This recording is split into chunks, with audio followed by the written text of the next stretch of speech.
आप गोल गला बनाकर थक गए होंगे। अगर आपको अपनी सादी कुर्ती को नया लुक देना है तो इस वीडियो को एक बार ज़रूर देखें। वीडियो को पूरा एंड तक देखिएगा क्योंकि डिज़ाइन बनने के बाद ये बहुत ही ज़्यादा खूबसूरत लगेगा।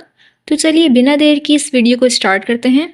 बुकरम को डबल फोल्ड करने के बाद मैं ऊपर की तरफ से 2.5 यानी 2.5 इंच और नीचे की तरफ से 5 इंच का निशान लगाऊंगी।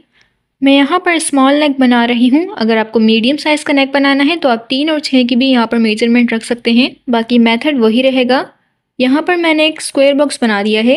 अब नीचे की तरफ से मैं 1.5 यानी 1.5 इंच का निशान लगाऊंगी और निशान को पॉइंट के साथ रखते हुए मैं इस तरह से ड्रॉ करूँगी।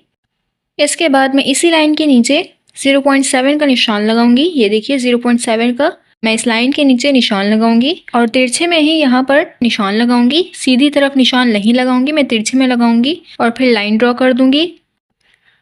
अब इसके बाद दूसरी लाइन में स्क्वायर बॉक्स की तरफ मेजरमेंट टेप को रखते हुए मैं ऊपर की तरफ 1.2 का निशान लगाऊंगी और फिर लाइन के नीचे की तरफ मैं 1.1 का निशान लगाऊंगी। इस तरह से ये देखिए नीचे तक मैं 1.1 का निशान लगाऊंगी। तिरछे में लगाऊंगी, सीधी तरफ आप लगाएंगे तो आपका डिज़ाइन बिल्कुल सही नहीं बनेगा। ये देखिए मैंने तिरछे में ही लाइन के साथ रखते हुए निशान लगाया है। अब इस तरह से मैंने लाइन ड्रॉ कर दी है। ये देखिए अब इसके बाद मैं बाहर की तरफ मार्किंग रखूँगी। तो तकरीबन नीचे की तरफ मैं आधा इंच का निशान लगाकर बाहर की मार्किंग लूँगी। ये देखिए इस तरह से मैंने यहाँ पर आधा इंच का गैप छोड़ा है। इस तरह से मैंने लाइन ड्रॉ की है। मैं आपको दिखा देती हूँ। ये देखिए बिल्कुल आधे इंच का मैंने निशान लगाया है। अब ऊपर की तरफ भी मैं आधे इंच का निशान लगाऊंगी और इस तरफ से 1 इंच का निशान लगाकर मैं इस तरह से लाइन ड्रॉ कर दूंगी। हमने बाहर की मार्किंग ले ली है तो अब मैं इसकी कटिंग कर दूंगी। सबसे पहले तो मैं बाहर की तरफ कटिंग करूंगी, फिर इसके बाद जो अंदर की तरफ मैंने स्पेस छोड़ा है इसको मैं कट करूंगी। ये देखिए इस तरह से मैं बहुत आराम से इसकी कटिंग करूंगी और कुछ इस तरह से मैंने यहाँ पर कटिंग कर दी है। अब इसके बाद नेक के अराउंड मैं इसको कट करूँगी। जिस तरह मैंने ड्रॉ किया है इसी तरह मैं इसको कट कर दूँगी। ये देखिए इस तरह से और हमारा पैटर्न बनकर रेडी हो चुका है। मैं आपको अभी दिखाती हूँ। ये देखिए मैं आपको इसको खोल कर दिखाती हूँ।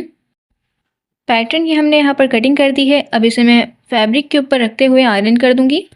तो यहाँ पर मैंने फैब्रिक के ऊपर पैटर्न को रख कर आयरन कर दिया है। बुकरम के बराबर आधे इंच का फैब्रिक छोड़कर मैं इसकी कटिंग कर दूँगी। आधे इंच से थोड़ा कम ही छोड़ूंगी यहाँ पर और इस तरह से मैंने बाहर की तरफ कटिंग कर दी है। किनारों की तरफ मैं कट लगा लूँगी ताकि पेस्टिंग में हमें कोई भी प्रॉब्लम ना हो। आप चाहें तो स्टिचिंग भी कर सकते हैं, लेकिन यहाँ पर मैं फैब्रिक ग्लू का इस्तेमाल करते हुए इसे बाहर की तरफ जो हमने फैब्रिक छोड़ा है अंदर की तरफ रखते हुए पेस्ट कर दूँगी और बहुत ही फिनिशिंग के साथ मैं यहाँ पर पेस्टिंग का काम करूँगी। ये देखिए बहुत ही आराम से मैंने जो बाहर वाला फैब्रिक था उसे अंदर की तरफ रखते हुए पेस्ट कर दिया है। फिर उसके बाद मैं आयरन कर दूंगी। अब इसके बाद पैटर्न को मेन फैब्रिक के ऊपर रखते हुए सबसे पहले तो मैं बीच में इसको स्टिच करूंगी, फिर उसके बाद मैं नीचे की तरफ स्टिच करूंगी। मैं अभी नेक के अराउंड इसको स्टिच नहीं करूंगी। सबसे पहले तो मैं नीचे बुकरम के बराबर इसको स्टिच करूंगी। ना ही बुकरम से ज़्यादा दूर मैं इसको स्टिच करूंगी और ना ही मैं इसे बुकरम के ऊपर स्टिच करूंगी। बिल्कुल बुकरम के बराबर सिलाई लगाऊंगी। ये देखिए इस तरह से यहाँ पर मैंने इसको स्टिच कर लिया है।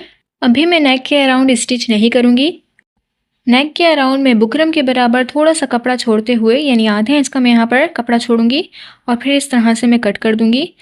जैसे पैटर्न बना हुआ है इसी तरह पैटर्न के हिसाब से मैं इसको कट करूंगी और तीनों किनारों की तरफ मैं अच्छे से नोचिस लगा लूँगी। ये देखिए इस तरह से, क्योंकि मैं यहाँ पर पहले इसको पेस्ट करूँगी।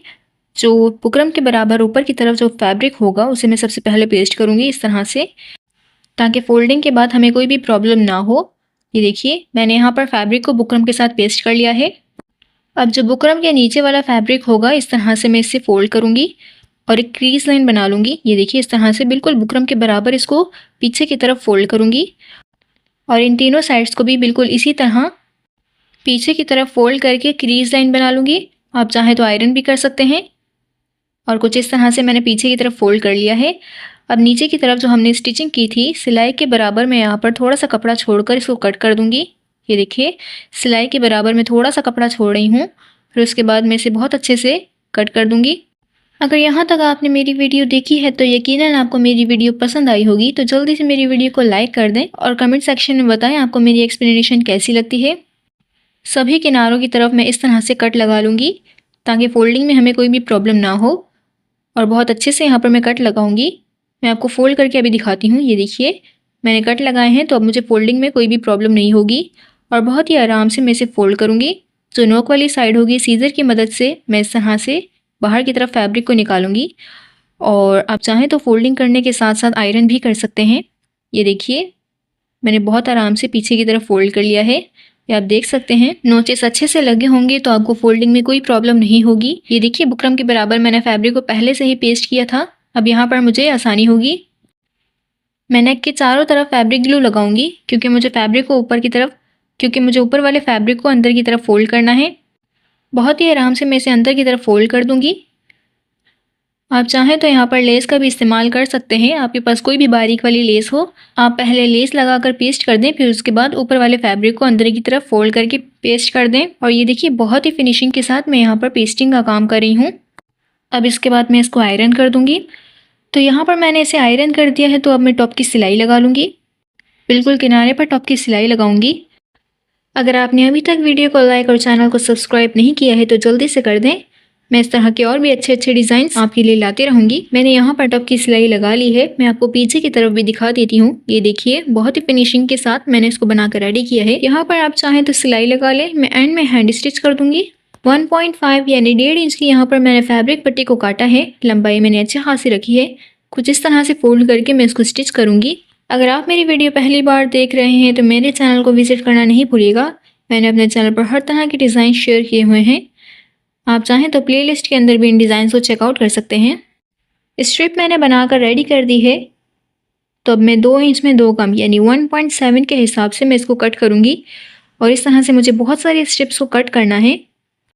अगर आप मीडियम साइज़ का नेक बना रहे हैं तो आपको बहुत सारी स्ट्रिप्स को कट करके रेडी करना होगा। और एक एक करके मैंने यहाँ पर बहुत सारी स्ट्रिप्स को रेडी कर दिया है। ये देखिए इस तरह से आप चाहें तो स्ट्रिप्स को यहाँ पर रखकर डायरेक्ट स्टिच कर सकते हैं, लेकिन यहाँ पर मैं सबसे पहले इनको पेस्ट करूँगी। पहले तो मैं बीच में इसको रख के पेस्ट करूँगी ताकि इन सभी स्ट्रिप्स के बीच का गैप एक जैसा हो। पहले तो मैं स्ट्रिप्स को एक साइड की तरफ रखते हुए पेस्ट करूँगी। फैब्रिक ग्लू का इस्तेमाल करने से सिलाई में फिनिशिंग आती है और गंद कम बनता है। मैंने एक साइड बनाकर रेडी कर दिया है। अब जितना गैप मैंने यहाँ पर दिया है दूसरी तरफ भी मैं इसको पेस्ट कर दूँगी। मैं इनके दरमियान आधे इंच से भी कम का फासला दे रही हूँ। आप चाहें तो अपने हिसाब से भी यहाँ पर डिज़ाइनिंग कर सकते हैं। और ये देखिए एक एक करके मैंने इन सभी स्ट्रिप्स को अच्छे से यहाँ पर पेस्ट कर दिया है। अब मैं इसे अच्छे से आयरन करूँगी। ये देखिए मैं अच्छे से दबाते हुए इनको आयरन करूँगी। इसके बाद मैं इनको नीचे की तरफ स्टिच कर दूँगी। ये देखिए इस तरह से। लॉन्ग वीडियोस के साथ मैं शॉर्ट्स भी अपलोड करती रहती हूँ और शॉर्ट्स में मैं हर तरह के डिज़ाइन और स्विंग से related tips and tricks share करती रहती हूँ। तो आप मेरे शॉर्ट्स का भी चेकआउट करना नहीं भूलिएगा। कम्युनिटी के अंदर भी मेरी डेली पोस्टिंग होती रहती है। आप चाहें तो वहाँ पर भी अपने थॉट्स को शेयर कर सकते हैं। फाइनली हमारा खूबसूरत सा डिज़ाइन बनकर रेडी होता है। आप यहाँ पर मेरी सिलाई की फिनिशिंग देख सकते हैं। कमेंट सेक्शन में बताएं आपको ये डिज़ाइन कैसा लगा। लाइक एंड सब्सक्राइब नहीं किया है तो अभी कर लें। Thank you for watching.